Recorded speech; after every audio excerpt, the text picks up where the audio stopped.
grabación porque la llega a Juan, la grabación me la manda esta tarde, entonces subiré la grabación de ayer y de hoy esta tarde, ¿de acuerdo? Entonces, lo que os decía, que si os quedáis sin saldo, que no os preocupéis, pedirnos otras salas, ¿de acuerdo? Lo importante es que no os quedéis sin hacer prácticas, ¿de acuerdo? Los que no tenéis consola de AWS, los que tenéis consola de AWS de la empresa, pues no hay ningún problema. Pero los que no tenéis consola de AWS o tenéis y queréis practicar todo lo que queráis para romper, no romper y que saber que no os vais a gastar dinero, pues os damos acceso a más Classroom de Educate, aunque no sea el oficial, ¿de acuerdo? Hasta que nos digan que no nos dan más, pues aprovechamos todo lo que nos den, ¿de acuerdo? Esta mañana, por ejemplo, yo al que les he mandado tenían 50 euros de saldo para empezar, no los 15 que teníamos al principio en la sala oficial. Entonces, que si alguno quiere, nada, simplemente decírnoslo a Miguel, a mí, y os damos acceso. Miguel tiene otras salas que las puede levantar él, yo tengo otras, y luego Alberto, el que os presentó el curso, levantó la oficial con la que estáis entrando, ¿de acuerdo? Entonces, que por favor que no os quedéis sin hacer los ejercicios porque es importante, ¿de acuerdo? Dentro de las limitaciones que tiene el Educate, que hay algunas cosas como gestión de usuarios que no podéis hacer todo, o entrar por comandos de consola que no nos dejan hacer, o lo que veremos en Route 53, o algunas cosas de balanceadores que nos podrá explicar Miguel la semana que viene porque tampoco dejan, algunas cosas de bases de datos, bueno, en fin, que está limitado. Pues está dentro de las limitaciones que se pueda, todo lo que pueda, todo lo que necesitéis os lo damos, que para eso está el Educate, ¿de acuerdo? Pero que si, como nos lo cierran a $15, 30 o 50, pues si los gastáis, decírnoslo y os damos acceso a otras salas y a correr. Hasta que digan, ya este usuario ya nada más. Pues bueno, pues ya no. Pero bueno, yo creo que no habrá ese problema, ¿de acuerdo? Vale. Santos, soy Óscar Salas. No me ha llegado ningún correo. No sé ¿Tampoco te ha llegado esta mañana? ¿No? No, por eso. No sé si es que le pasa algo a mi cuenta de correo de San Valero, pero bueno. Os he puesto a los dos, Óscar y Alicia, para que os llegase el correo. Alicia, no sé si está ahora. Alicia, ¿a ti te ha llegado el correo? Sí, me ha llegado el correo. ¿Te has podido dar de alta? Estaba esperando a ver si me decías. Perdón. Si tu usuario ya está de alto en Educate, simplemente aceptas el enlace. Sí, aceptar la invitación. En Educate, te saldrán dos salas. La sala oficial en la que os dio acceso Miguel y esta otra que os he dado yo, porque al final el usuario es único, pero accedes a varios Classroom. Sí, entonces, pruébalo, Alicia, y me dice si te va. Y en el caso de Óscar, es un poco raro, sí, que no te llegue nada. Óscar, mándame a mí un correo con otra dirección de correo que no sea la de San Valero. Lo digo porque, aunque no sea de San Valero, oficialmente entran otras cuentas. Entonces, vamos a intentar darte de alta con tu cuenta personal, aunque sea de Gmail o de Hotmail o de la empresa, porque yo, por ejemplo, tengo un usuario de mi empresa que lo utilizo en Educate, ¿de acuerdo? Y me funciona. Y entonces, vamos a tirar por ahí por lo menos para que puedas entrar. Fijaros, yo aquí estoy con un usuario del Educate y es un usuario, bueno, aquí no lo pone el nombre, pero he entrado con un usuario que se llama santosaragonradio.es. O sea, que no es un usuario de Gmail, ni es un usuario de Google, ni es un usuario de nada. Entonces, y entonces aquí salen los Classroom de este usuario en donde estoy apuntado dos clases. Esta es a la que estáis vosotros y esta es a la que le he dado acceso a esta mañana a Alicia y a Óscar. Entonces, esta tiene $15 y esta tiene 50. Pero yo estoy aquí utilizando un usuario como los vuestros. Incluso estoy utilizando un usuario con un dominio de mi empresa. ¿De acuerdo? Entonces, lo que os digo, que si se os quedan cortos estos $15, que pedirnos, oye, que se me queda, os damos acceso a más salas. El caso es no quedaros corto. Entonces, Óscar, mándame un correo a mí directamente con tu correo personal o de empresa y ya te lo intentas dar de alta con el enlace que te mande. Porque te llegará al correo no de San Valero, sino al que me des, te llegará otro enlace de darte de alta como alumno, pones que terminas el 20 en mayo del 21 y tu fecha de nacimiento y a correr. Y a ver si ves esta sala que pone FP++ AWS Test, que la tengo validada hasta mayo, ¿de acuerdo? Me la dejan utilizar hasta mayo. Si no nos la eliminan, pues ahí estará. Te acabo de mandar el correo, ¿vale, Santos? Vale, pues ahora cuando termine la clase te lo hago, ¿de acuerdo? Vale, gracias. Vale.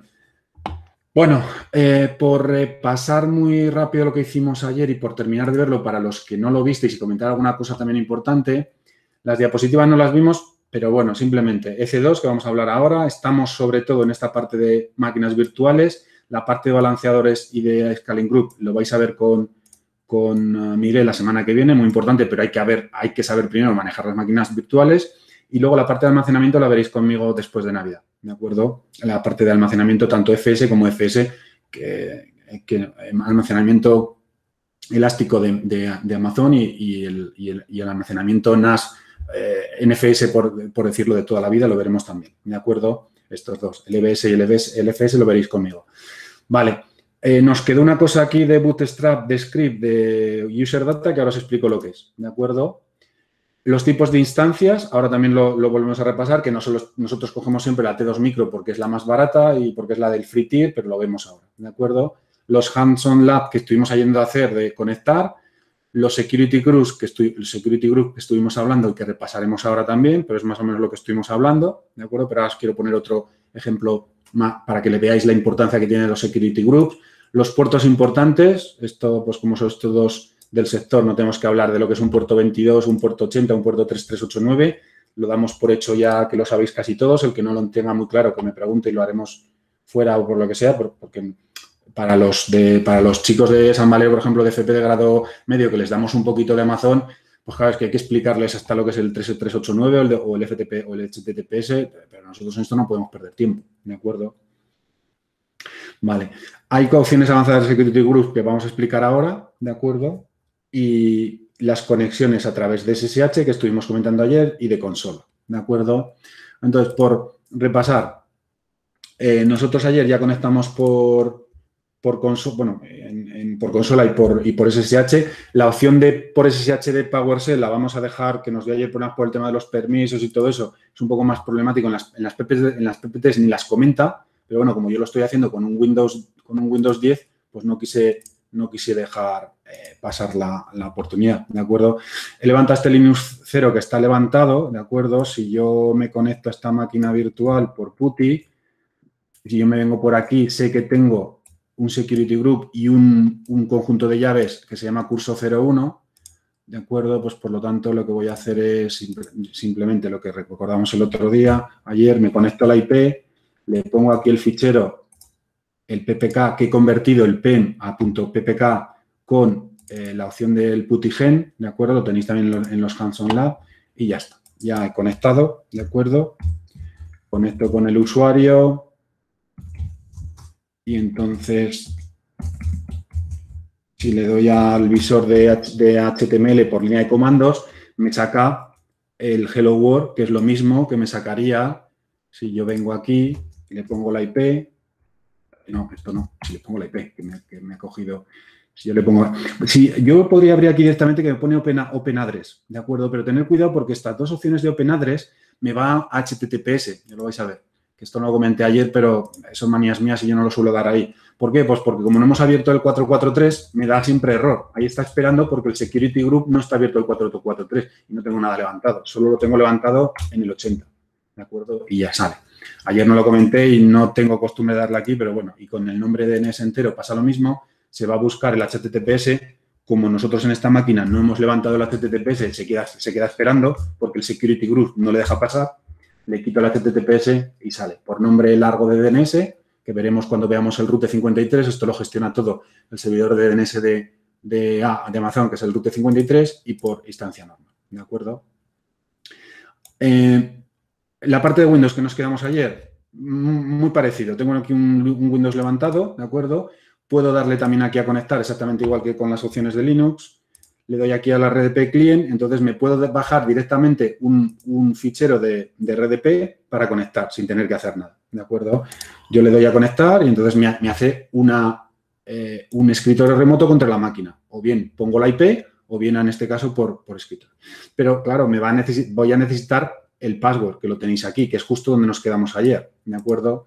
Entonces en las máquinas Windows es más sencillo que en las máquinas Linux, porque simplemente coger el password, coger el fichero de las claves que ya me dice que en esta máquina estoy utilizando el curso 03, un conjunto de llaves públicas privadas que he generado que se llama curso 3 en lugar de curso 1, desencripto el password y ya me dice que el password es este.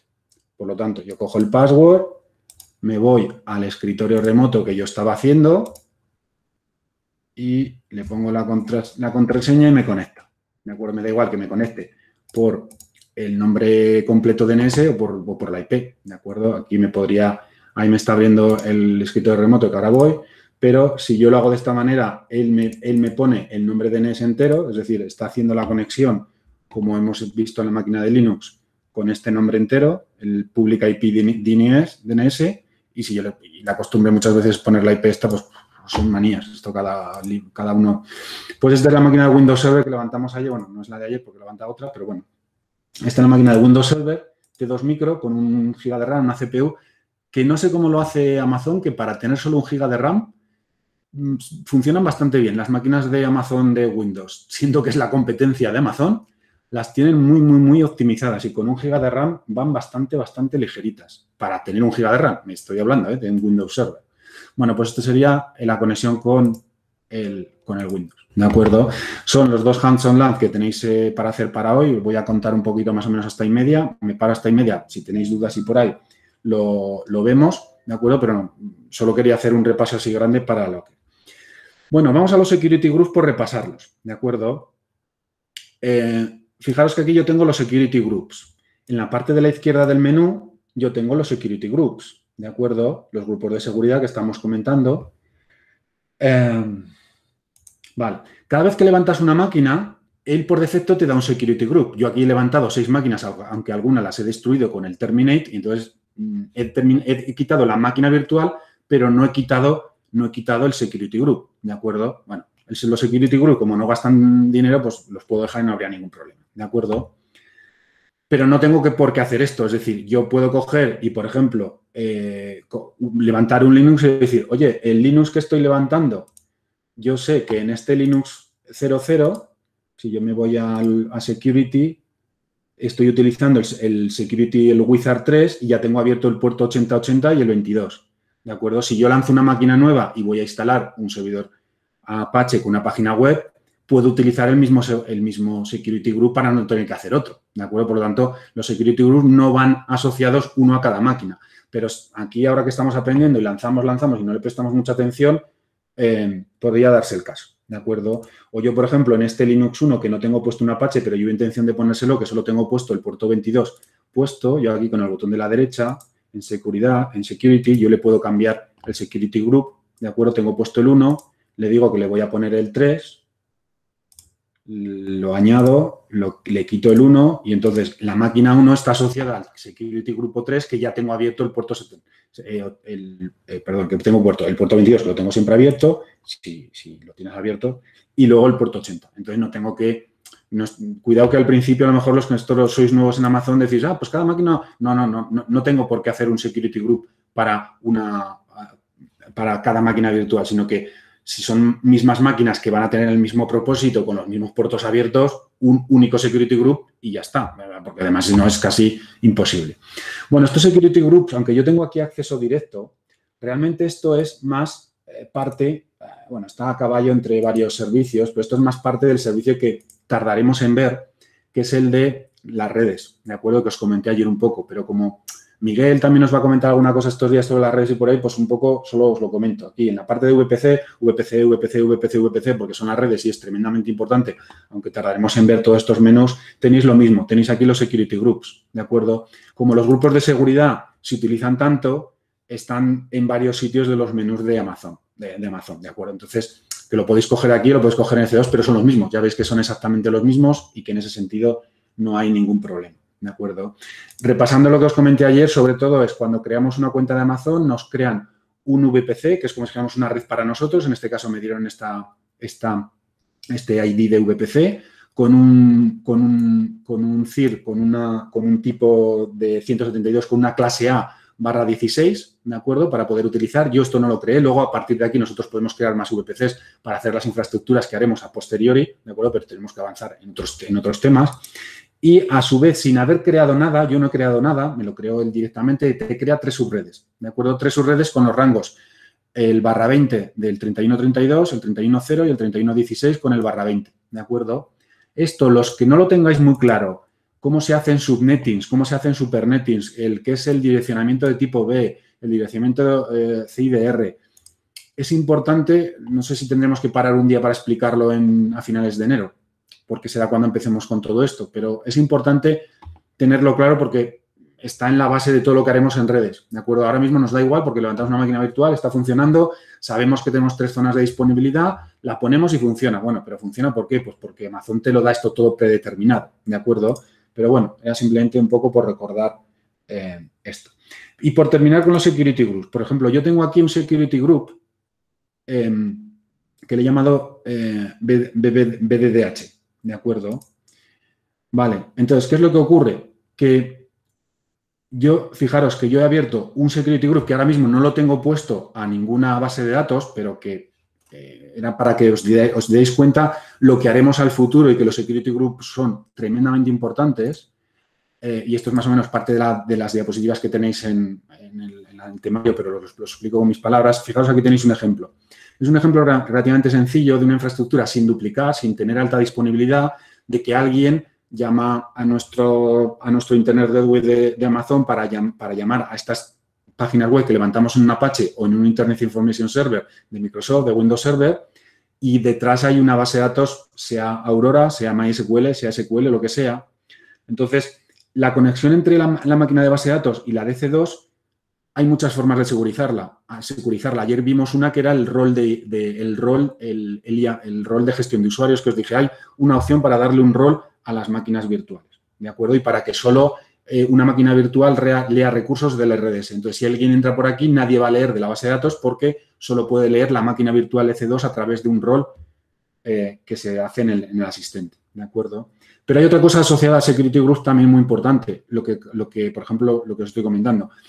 A través de Security Group vamos a securizar también esto y le vamos a decir, oye, a la base de datos solo va a poder entrar la máquina EC2, ¿de acuerdo? Lo veremos esto más adelante, pero simplemente es para que veáis que no solo es un firewall de la máquina virtual que tengo, ¿de acuerdo?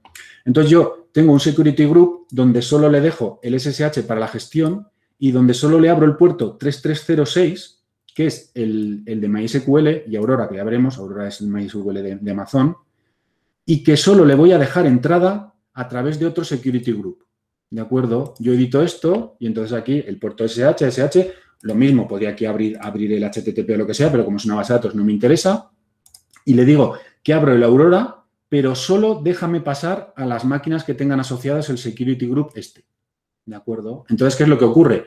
Que yo estoy securizando la base de datos en el dibujo que os estaba enseñando. Esta parte de la izquierda de la base de datos está tremendamente securizada porque a través de los roles de YAM y a través de los Security Groups no hay ni Dios quien entre a esa base de datos. Y además solo van a entrar por el puerto 3306 y además solo la máquina EC2 que tiene asociado el Security Group 4.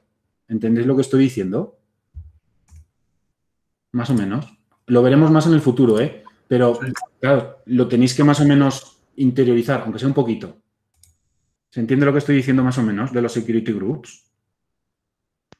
Sí, se entiende bastante bien. Haremos ejemplos, ¿eh? Y cuando montemos esta infraestructura no la montaremos algo más complicado. Montaremos esta configuración con un balanceador por delante, con un autoscaling group que os contará Miguel también, cuando veamos el group de 55 y con varias bases de datos, no solo de la master, sino de lectura. Entonces, montaremos un bonito puzzle y todo esto lo tendremos que recordar. Pero, claro, antes, previamente, por lo menos, un poco que os vaya sonando estas cosas. ¿De acuerdo? Tampoco puedo contaros mucho más porque no hemos visto muchas más otras cosas. ¿De acuerdo?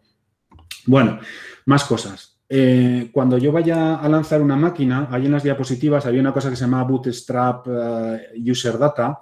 ¿Eso qué carajo es? Y vamos a repasar un momento el lanzamiento de instancia. Bueno, pues resulta que cuando cuando lanzo una instancia le puedo mandar instrucciones para que me haga lo que quiera cuando me termine de instalar la máquina, tanto en Linux como en Windows, ¿de acuerdo? Normalmente en Linux se hacen con un script de bash, el que os he publicado y que os mandé por correo electrónico, por ejemplo, y con Linux y con Windows se haría con un script de PowerShell.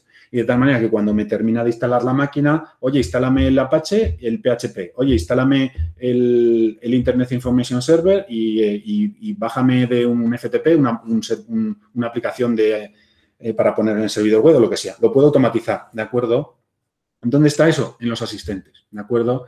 Entonces, si yo quiero lanzar otra vez una máquina del free tier de Amazon de Linux, bueno, vamos a coger las instancias y antes de explicaros eso, vale, lo de los tipos de instancia. Luego, ayer por no buscarlo, si lo buscáis en Amazon, que ya os lo dijo Miguel, está la documentación.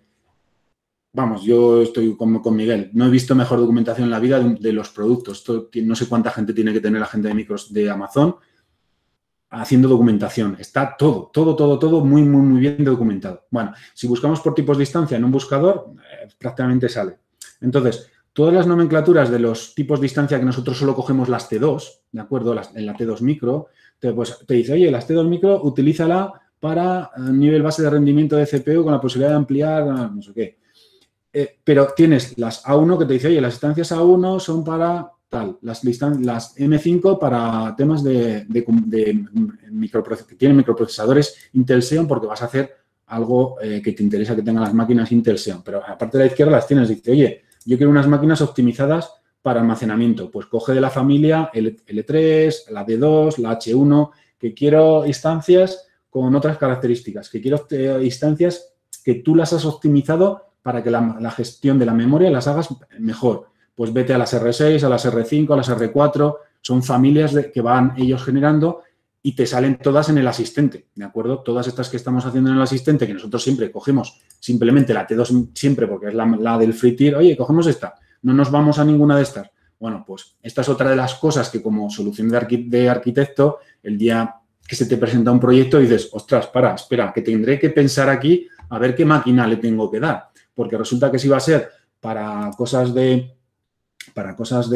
Big Data o para cosas de, por ejemplo, ahí veis que es información acelerada, pero van a ser máquinas que van a utilizar mucha GPU para temas de gráficos o cualquier otra cosa, pues me voy a esta de la familia P o voy a mirar la P2 porque luego, después de esto está el tema del dinero. Es decir, porque muchas veces puedo venir aquí y decir, oye, pues mira, la P4, la familia más grande, me cojo la más grande. Sí, claro, pues luego si te cuesta 2.000 euros al mes, te va a decir tu jefe que no. Y ese es parte del trabajo de un ingeniero, de un arquitecto de soluciones. ¿De acuerdo? Entonces, las familias de las instancias las están cambiando Amazon siempre que pueden, entonces es estar al día. ¿De acuerdo? Siempre existen las instancias de toda la vida, la T2 micro, ¿de acuerdo? Las Cs también existen de toda la vida, pero las últimas familias han ido apareciendo. Y entonces ya te pierdes porque sacan familias todos los días, ¿de acuerdo? O bueno, familias no, sacan tipos de máquina en las familias que tienen todos los días por conforme va avanzando el hardware. ¿De acuerdo? Eso simplemente es buscarlo. Ya os digo que en un buscador lo tienes aquí y ahora ya es mirar a ver qué máquina en el proyecto que vas a utilizar que te convenza en throughput de ancho de banda de red, en CPUs, en memoria, en acceso a disco y en dinero. ¿De acuerdo? Y alguna otra característica que necesites mirar o lo que fuera. ¿De acuerdo? Dime. Una cosa. Dentro del propio menú de C2 hay una opción de tipo de distancia. Ah, vale. Que aparte de sacarte todas las características, nosotros es que lo usamos porque te saca el precio al final. Entonces, sí, toda la información compactada ahí viene muy bien. Vale, entonces, sí, exacto. De acuerdo, pasa que, bueno, si queréis más información o lo que sea, pues aquí tenéis lo mismo que me estáis comentando, pues aquí exactamente igual. Yo creo que está aquí con más información, pero bueno, es donde queráis, se pueden sacar de varios sitios y de acuerdo. Gracias por el recuerdo, porque yo normalmente no tengo costumbre de pasar por aquí, ¿de acuerdo? Pero, vale. Entonces, le decimos las opciones generales, vale. Las opciones de red, ya os las he comentado un poco por arriba, nosotros no elegimos la zona de disponibilidad, o sí, lo que queramos poner. Mañana veremos los grupos de emplazamiento, las reservas, los grupos de reserva, las capacidades de reserva, que son estas opciones que tenéis por aquí, lo de juntar el dominio o no, lo del rol de YAML lo acabo de comentar ahora que lo hicimos, veremos lo del shutdown o lo del Hibernate, que son opciones que han aparecido últimas, lo del tenant sí que son máquinas dedicadas, instancias dedicadas, hosts dedicados, ¿de acuerdo? Lo vemos un poco todo eso porque las instancias spot que tenemos aquí arriba, que no sabemos lo que son instancias que pueden matarse en cualquier momento, entonces no puedes elegir una instancia spot para un proyecto final, ya hablaremos un poco mañana. Y aquí abajo tenéis una opción de detalles avanzados. Bueno, pues aquí tenemos el user data, entonces si yo le pego el código que hemos comentado estos días, que no hemos utilizado otro código, lo que va a hacer esta máquina cuando se instale, va a ejecutar esto directamente, que va a ejecutar lo que hemos hecho estos días. Actualizamos la máquina, instalamos el servicio de HTTP, lo levantamos y me mete una página web para decirme qué IP tengo, ¿de acuerdo? Sin tener que hacerlo a mano, que lo hicimos el otro día a mano, ¿de acuerdo? Podríamos haberlo hecho al revés. Podríamos haber dicho, oye, si cogéis y pegáis el código aquí, ya te lo instalan en la máquina. Pero bueno, el otro día lo hicimos al revés por ir viendo, ¿de acuerdo? El tema de los discos lo veremos a posteriori, ¿de acuerdo? Ya os quedamos que te instala discos o bien de red en formato suyo de Elastic Block Service o puedo ir agregando discos, pero tener cuidado porque si yo agrego aquí un disco, empieza a correr el contador de dinero, ¿de acuerdo? Porque el gratis en Windows son 30 gigas, en Linux son 8 gigas, pero a partir de ahí empieza a correr el pago, ¿de acuerdo? Las etiquetas por ahora solo las estamos utilizando para ponerle el nombre, pero cuando vayamos avanzando y veamos CloudWatch, que es el sistema de monitorización con otros sistemas como CloudTrail que tiene Amazon, nos van a servir este tipo de etiquetas para crear etiquetas para hacer la monitorización o a lo mejor para con las bases de datos para lo que hemos visto antes de los security groups, puedo jugar con las etiquetas también para activar o desactivar security group o muchas cosas que se pueden hacer. Ahora mismo no vamos a hacer nada con esto, pero bueno, se podría hacer. Aquí lo que estamos comentando, te crea un nuevo security group, pero no lo quiero. Oye, ponme el security group 3, que es el que tengo abierto ya el puerto HTTP. Por lo tanto, cuando levante esta máquina no voy a tener que hacer eso, sino directamente ya veré que me saca la máquina automáticamente. ¿De acuerdo? Bueno, y tendría que elegir aquí el conjunto de llave pública y privada que vaya a utilizar en esta máquina. ¿De acuerdo? Y ya está. Bueno, pues simplemente era un poco por recordatorio de ayer, que no lo hicimos, ¿de acuerdo? Vale, lo que estamos hablando todos los días, con los laboratorios del Educate, que no tenéis mucho dinero, independientemente que os podamos dar más acceso a otros Classroom. Yo lo que haría al final, cada vez que montamos algo, ahora tengo aquí estas máquinas levantadas, pero yo cogería estas tres, todas las que tengo, no voy a tirar la que acabo de levantar, este Windows de aquí, por ejemplo, también lo voy a marcar. Esto, me dejo el 4, que es la última, y esto, y entonces cojo y las termino. ¿De acuerdo? Las termino las instancias y ya está. A partir de ahí, si no pasa nada porque estamos con el Educate y no cuesta dinero, pero da igual. Acostumbraros en el sentido de que cosa que no vayáis a utilizar, cosa que terminamos a correr. Y la semana que viene montáis un balanceador hasta donde os deje el Educate o montáis un auto-scaling group hasta donde os deje. Luego lo quitamos, ¿de acuerdo? Y así sucesivamente o por ejemplo, cuando pasemos a base de datos, vale, la MySQL tiene un free tier, pero Aurora no tiene free tier, ¿de acuerdo? Entonces, lo monto, lo pruebo, lo desmonto, ¿de acuerdo? Mañana que os contaré las elásticas, las IPs elásticas, lo mismo, las IPs elásticas cuestan dinero, ¿vale? Que cuestan poco, que son unos 3-4 euros al mes, pero valen dinero, ¿de acuerdo? Pues igual son 0,2, 20 céntimos al día, pero bueno, cuestan dinero, pues lo utilizo, lo pruebo y lo quito, ¿de acuerdo? Hay cosas que no valen dinero que dices, bueno, pues eso lo puedo dejar, ¿de acuerdo? Los grupos de emplazamiento, las instancias, algunas instancias que pueda planificar las reservas, depende cómo haga las reservas, porque mañana os cuento las reservas y se me pueden lanzar máquinas, pero los grupos de seguridad no hay ningún problema, los puedo dejar también si quiero. Yo estoy borrando las máquinas virtuales, pero aquí están los grupos de seguridad que no se borran, ¿de acuerdo? Yo los puedo ir a borrar, si los voy a borrar y se están utilizando me va a salir una alerta y no me los va a poder borrar, y si no lo está utilizando nadie, pues directamente me los dejará borrar, ¿de acuerdo? Como no gastan dinero, pues si lo dejo, pues no, aquí no pasaría nada, pero bueno, vamos a ir limpiando y sobre todo en un entorno de producción, porque si no, al final aquí ya no sabes lo que tienes, ¿de acuerdo? Tanto en pruebas para dejarlo limpio y para saber que no gastamos dinero, como en producción para dejar solo lo que se está trabajando, oficialmente deberíamos de ir limpiando lo que no utilizamos, ¿de acuerdo? Y yo creo que más o menos, sí, era lo que os quería comentar hoy hasta media hora, aunque tenemos poco más de una hora, si queréis estamos un poquito más, pero sobre todo para los que no habéis montado nunca o lanzado máquinas, alguna de las cosas que hicimos ayer muy rápido, antes de ayer, y por ejemplo la de Windows, que no nos llegamos a conectar, que lo hagáis los que no lo hicisteis, los que no lo hicisteis. Mañana nos queda ver lo que está comentando, las IPs elásticas, ¿de acuerdo? Que es una IP que tú puedes aprovechar para tus máquinas, una IP pública. Los grupos de emplazamiento que son importantes a la hora de poner un sistema en producción, no me da igual, puedo tener interés en poner un grupo de emplazamiento, que lo veremos mañana, porque tiene que ver dónde colocas las instancias, en qué chasis, en qué bastidor, en qué hardware lo estás poniendo, y es importante cuando pones más de una instancia, ¿de acuerdo? Lo vemos mañana. Las tarjetas de red, los network interface, lo vemos también mañana. Y lo que nos queda de los tipos de instancia, no el tipo de hardware que nosotros ponemos, sino si no cogemos una instancia de tipo spot, una instancia dedicada, un host dedicado, si puedo hacer reservas de máquinas, ¿de acuerdo? De capacidad de reservas. Bueno, pues todo eso en las 2 horas que tenemos mañana lo comentamos y hay 2 ejercicios que si nos da tiempo a hacerlos bien y si no los hacéis por vuestra cuenta, no hay problema, ¿de acuerdo?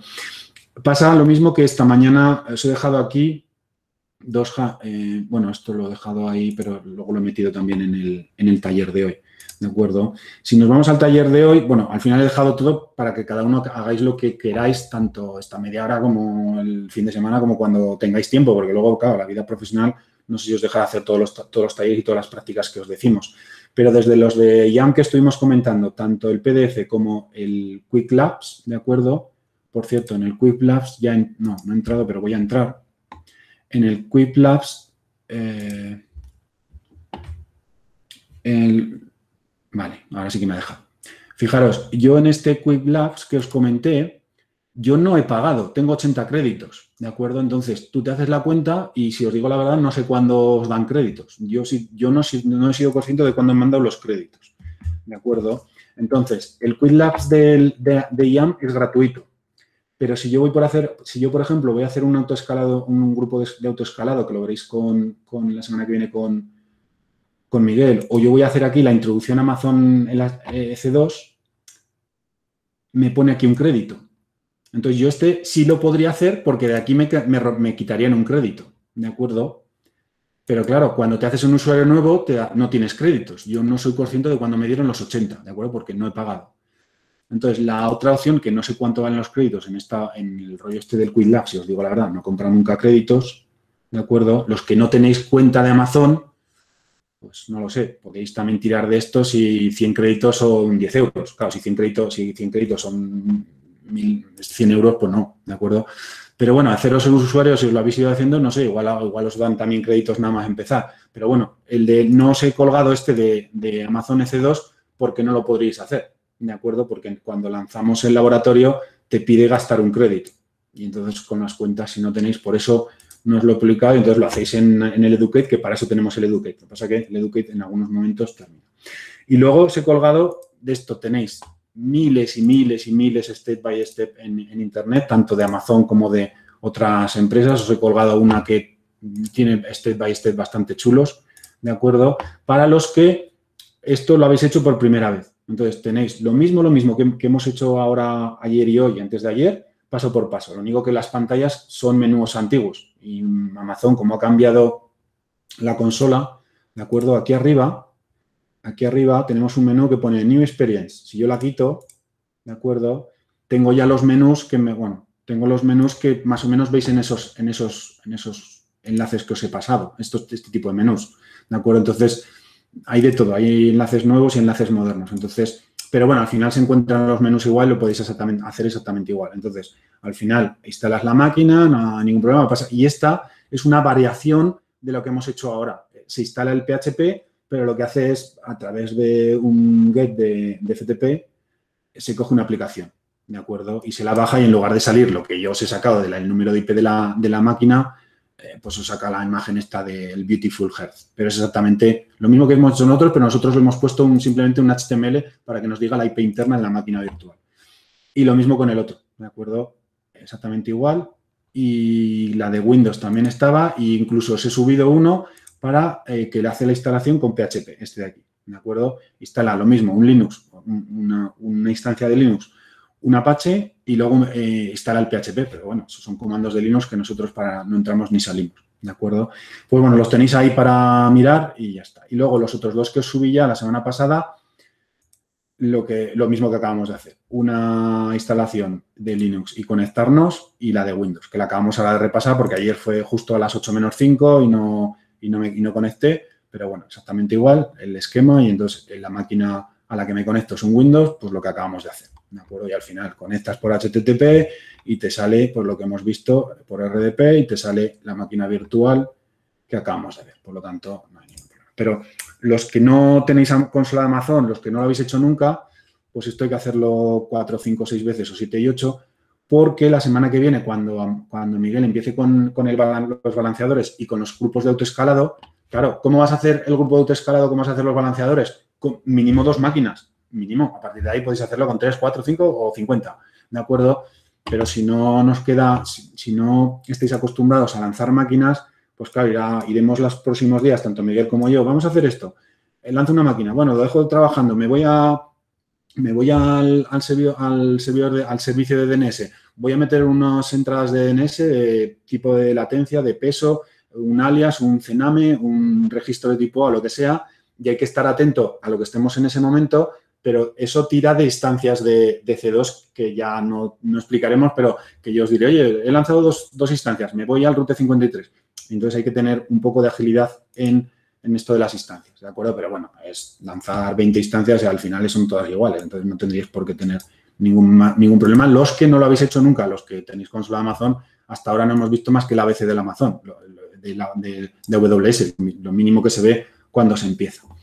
Y nada más, que me he ido más o menos, quería terminar en media, pero bueno, siempre me he ido un poco más. Esto es más o menos lo que os quería contar en el día de hoy. Lo voy a dejar de grabar, subiré este trozo solo porque es la parte que me interesaba